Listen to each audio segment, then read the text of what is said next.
Jacquette, can you please step up here? Oh, you're bringing up a ringer, huh? So John was named to the NCAA Division III All-American team 3 times and is still on the MIT water polo team records for most goals scored in a game. There's eight on there.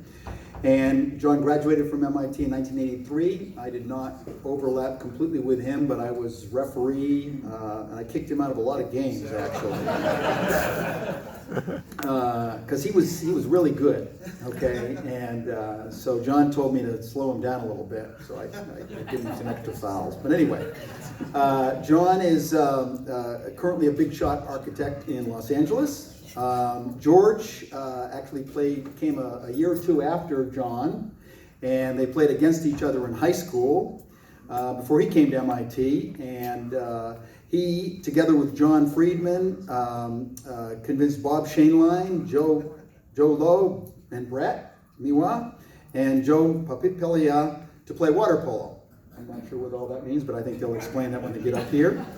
And George and Brett also coached the women's water polo team for a period of time, apparently. George currently lives in Palo Alto and is very grateful for all that John has done for him for the water polo program at MIT. So let me turn it over to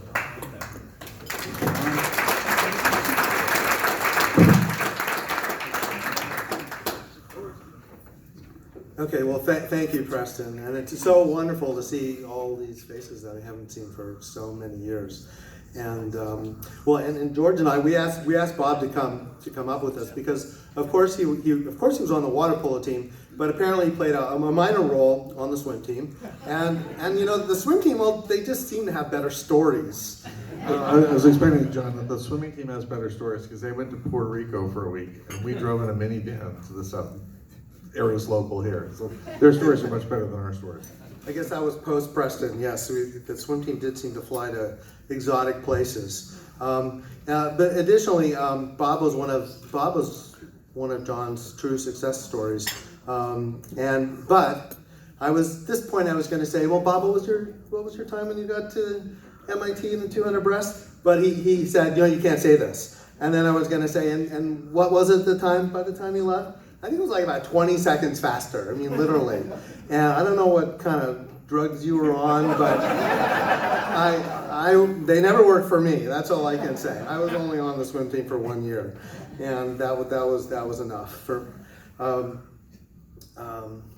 In any case, of course, the water polo team, we had our success stories too.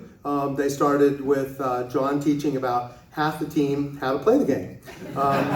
There were a lot of people that had seen that scratchy yellow ball, but they never really touched it, much less at the same time they were in the water. So, Bob, why don't you tell us about your first practice with the team?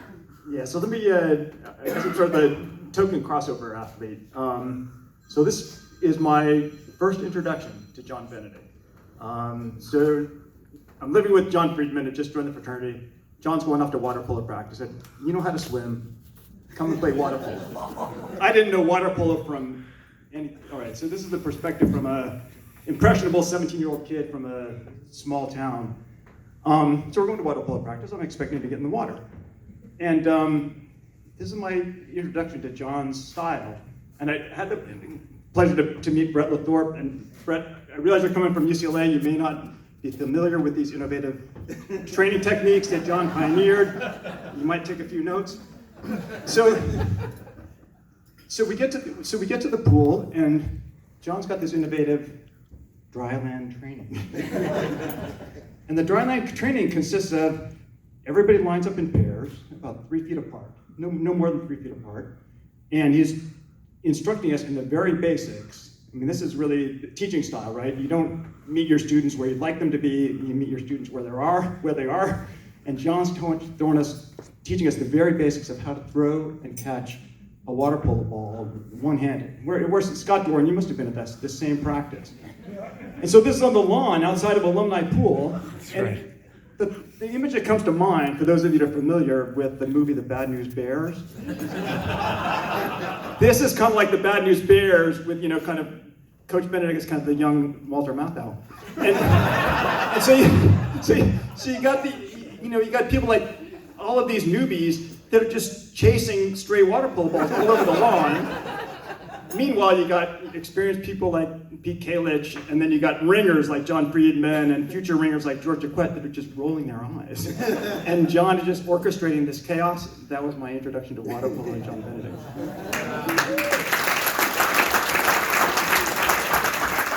That was a lot of fun. Yeah, so Bob was one of our success stories on the team. So was Peter Kalich, who also hadn't seen, well, you've probably seen the ball, he hadn't played, but by junior year, he's one of the leading scorers, co-captain of the team.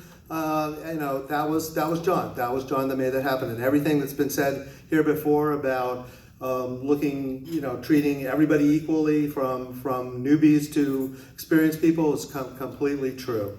Completely true. So, but we also had our successes during game days, with the highs and the lows of big wins and tough losses, particularly those against our regional competitors, Harvard, Yale, UMass, whichever teams would kind of come and go.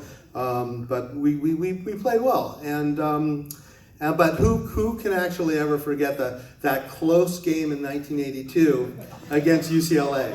I know they suppressed that truth at your school, but that was a winner. And it was so close that the next year Stanford refused to play us, and they went on to have an undefeated season. So it just goes to show you how awesome we were.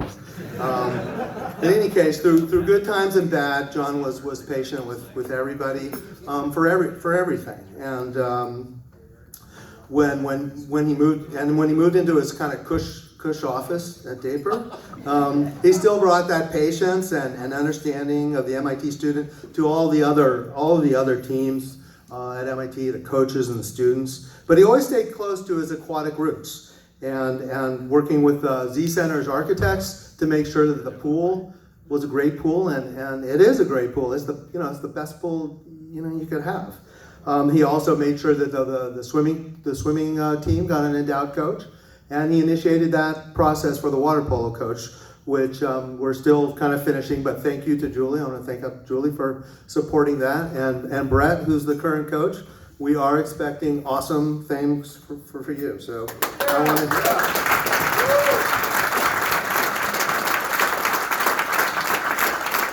Now, I was told that John needed some roasting, more than Bob's story, but honestly, he's such a great guy. I actually couldn't really think of that many stories, except, there was this one thing in my freshman year. It was like 6 of the 7 starters of the water polo team were named John. And there we were, John the coach and John the players, and I thought, what are you, some kind of narcissist or something? What is going on? But of course, we know that John is anything but a narcissist. And the amazing gift that he gave to all of us, and I think it's, some of it's already been said, well, it's been said in different ways, but John created this island of sanity and warmth and humanity and camaraderie for us at MIT. So, we could have had an all-nighter the night before, the worst day, but we knew that come 3 o'clock or 5 o'clock, we could go to the alumni pool, and it was going to make our day. It was going to be a refuge and rejuvenate. And as soon as we walked out through those doors, smelled that chlorine, heard that kind of echoey sound that you only experience at alumni pool, and that was going to be better. And then John would be there with his big, generous smile, his positive outlook, his compassion, and his empathy, and it made all the difference. So thank you for bringing the best of us, and your compassion, your leadership, for teaching us and for understanding us. And now I give the mic to George.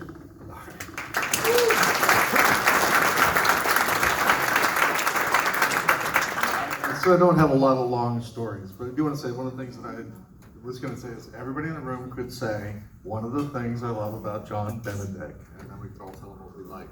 Because John was more than a great coach, he was a great man. He still, and that works with everybody. Everywhere we went, the coaches loved him. Lifeguards loved him. Everybody knew him. he left very good. And he had to deal the hand that was played to him. He had to play the hand that was dealt to him, which meant he didn't always have great players. Didn't always have great specialists. And I lived through it. We all lived through it. And John always smiled. And he made the best out of what he was given. He made the most of the people that he was given. And so we give you a lot of credit. You're a great role model. You're a great builder of people. And we really do appreciate all that you've done for us for 44 years. So thank you, John.